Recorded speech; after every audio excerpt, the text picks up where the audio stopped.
Hi, my name is AmandaSeales. I am a comedian and a culture critic. And what started you in this industry, and how did you develop into the person that you are now?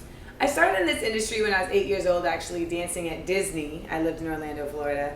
And, over the years, I ended up going to a performing arts high school. I ended up going to performing arts college, SUNY Purchase. Then I transferred out of the performing arts and created my own major of Black Studies with a concentration in the arts. Then I went and got my master's at Columbia. And while I was doing that, I was a host on MTV2, and I was doing spoken word. And, I've just gone down a lot of different avenues that have led me to this point, because I've been hosting on television a long time. I've done journalism. I've spoken from the side of being an artist and the side of interviewing artists. And, throughout all of that, I go back to my academic background, which is essentially sociology, and looking at how our community is affected by things in Black popular culture and pop culture. And at this point, relationships have become part of pop culture. It's not just what's on TV and then love over here. It's all in one. And so that's how we got to this show. And what are some of the challenges that you face, or you continue to face, both as a woman of color and just being a woman and an artist? Being a woman of color and being a woman as an artist is quite challenging at times, simply because, not just because I'm a woman, but because of the type of woman I am. I'm a very pragmatic woman. I'm a very logical and rational woman. I'm very direct. I don't do a lot of puff, and fluff. And I think a lot of men expect that. They expect there to be, somewhat of a nice sweetness around around getting what you want. And I just don't do that. I'm very direct. This is what I want, or even better, this is what you said was going to be provided, and now we need to get that going. So in this business, it's definitely a dance of finesse that women like myself have to do. I mean, on the other side of it, just from being a woman in this business, you have to learn how to maneuver around that in a certain way, because the reality is that it's still a patriarchal society. It's still a boys' club, and not all guys are man enough to let you in. So as a public figure, a celebrity, do you feel it is your social responsibility to be a role model to others? I consider myself somebody who is really dedicated their entire career to quality and to cultural awareness, and to simply just being what you see is what you get. And I consider those to be really important parts of being a role model, and I take that very strongly. I want little girls to look up to me. I want women to relate to me, and I want men to feel a better understanding of women through me. What would you identify as being your gift?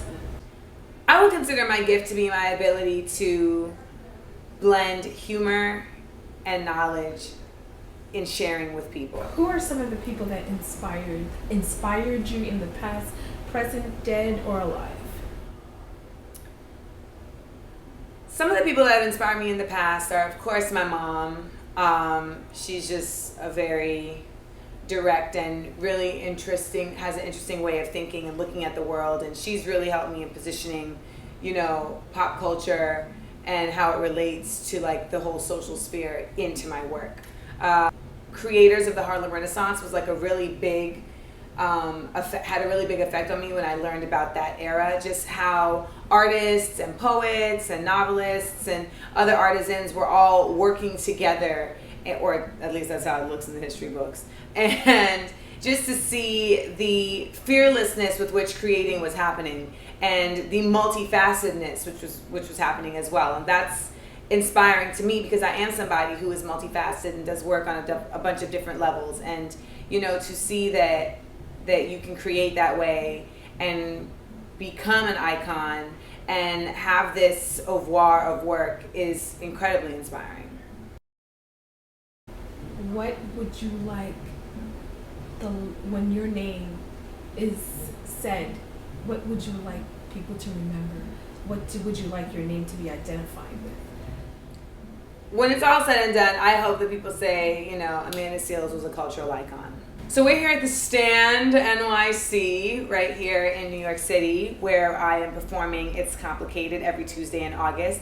The full title is It's Complicated, Hilarical Answers to Serious Questions on Love. And I wrote the show because I feel like myself, my friends, and then like strangers, we're all asking the same questions when it comes to love and relationships. And I felt like, you know what, it's time we get in a room and really start discussing this for real. Not discussing it where I tell you what you should be doing, but where we can affect each other. And community is real. Like the whole it takes a village, didn't come from nothing. We are a village. And as long as we keep communicating, I feel like we'll keep growing. And so this show creates a forum for that. So where can we catch you? Is it going to go on tour? And where are some of the places that you want to take this? So It's Complicated. I purposely made it to be a very mobile show. And that it is a show that is very attached to, women uplifting. So, we want to get sponsors involved who are attached to that. And let me tell you, if you're in the business of women, then you're in the business of winning. So those sponsors know that. And I just want women to win. And so I want to get this show on the road. We're definitely going to be traveling to colleges and universities. I'm planning an East Coast run right now. What inspired you to do this specific show on relationship, love, women, and what have been the responses with your audience and your followers? I really felt like this was a show that needed to get done because I myself and people around me and even women I see on television and the media, we seem to all be having the same issues with relationships. There just seems to be a general sense of disgruntledness. And when men are telling me, yeah, we have it easy, we don't even really have to work hard, it's like, okay, there's an issue here because you're telling me that y'all have it easy, but then the women around me are saying, well, we aren't getting what we want. So there's a disconnect. So I feel like the work starts with yourself. And so when I started doing this show, it was about really looking at myself and my friends and the community around us and what are the things that we could talk about and speak on that can improve this situation. And what's crazy is that as I was doing and writing the show, I realized that I didn't like the relationship I was in. And I actually ended up ending my relationship while writing this show because I felt like a hypocrite. I felt like, if I'm going to stand on stage, I'm going to speak to women about making better decisions and, your worth, etc. Like, I can't be over here accepting bullshit. It's just not honest. It's not genuine. And it also revealed to me as I was writing the show, like, how I needed to treat myself better. And so it's amazing and a great response to get women coming to the show and saying, like, I learned a lot. Like, I laughed and I learned. I want every woman to leave the show saying either, I'm glad that isn't me, is that me? Or, I'm glad that's not me anymore. And, edutainment is my bottom line. I want you to laugh, I want you to learn, and I want it to help you live. So do you see this show turning into a book for young girls? Yeah, it's funny, the show could definitely become a book. I don't consider myself a relationship expert, so I would want to write a book in the right frame. I definitely don't want to claim that because the show is interactive because I'm not the expert. It's because we all have our own expertise to share with each other, right? So I gotta figure out how to position that, but it's about time for a book deal for AmandaSeales anyway. At this point, it's time to get on paper. Okay, so your hair is absolutely fabulous. Oh, thank you. But now we have the complete opposite where now Beyonce is being discussed about cutting her hair off. What's Right. your take on hair and image for a woman of color? I mean, as we all know, women of color, hair is a very important part of our image, of our person, etc. I mean, honestly, I would feel naked if I cut my hair. You know what I mean? I really have become very attached to it. And when I went through a transition at 30, instead of cutting my hair, I colored it. So now I'm blonde, thanks to Hair Rules. And, I think that there's a lot of attention paid to hair for vanity purposes, but for a lot of us it's not about vanity. It's just about it's a part of our identity, and it kind of helps represent like our personality. I mean, I'm a big personality, so I have big hair, you know. For Beyonce, you know, there's a couple of things at work. You know, she's a pop star and has to keep, you know, reinventing herself. So cutting her hair is actually, I would say, you know, from an outsider's point of view, more of a professional move than necessarily an identity move. But that's from a professional standpoint. But really, it's just, you know, what feels good to you, what feels natural to you. What does it matter if your hair is short or long, as long as you like it? We have a guest host every show that takes part in one of the segments, which is a character I do named Topher Shanks, who is a mix between Oprah Winfrey and Tyra Banks. And she is a love guru, a life guru, and a sister guru, Topher Shanks. And so she has a guest host come on her show, which is the show. So we've had Demetria Lucas, Southern Belle in Brooklyn. We have Angela Yee of Power 105.